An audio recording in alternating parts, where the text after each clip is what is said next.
Assalamualaikum, nama saya Muhammad Farhan Yuruslan dari SMK Pematang Rawa dan kelas 5 Akib.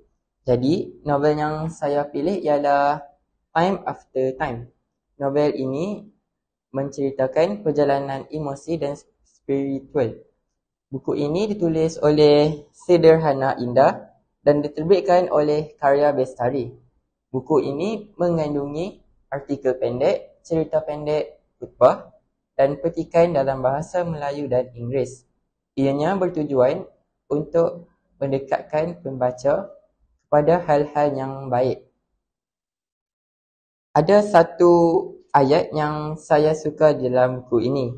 Ayat itu ialah hubungan kita dengan Allah ini seakan kita dan langit, di mana sahaja kita berada, langit tetap ada di atas kepala. Macam itu jugalah pertalian kita dengan Tuhan. Dia selalu bersama kita.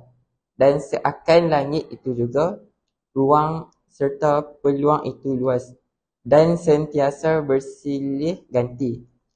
Hari ini hujan, tak semestinya esok akan terus hujan. Mungkin esok mentari akan bersinar. Kita juga begitu. Hari ini bersedih dan terluka. Tapi esok mungkin akan muncul bahagia.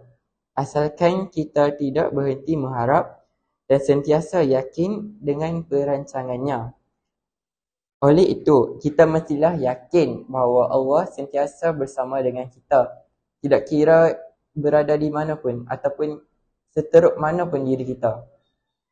Secara keseluruhan, novel Time After Time mengisarkan cara-cara hidup dan perkara yang harus kita lakukan untuk meneruskan hidup di dunia ini. Okey, sekian. Terima kasih.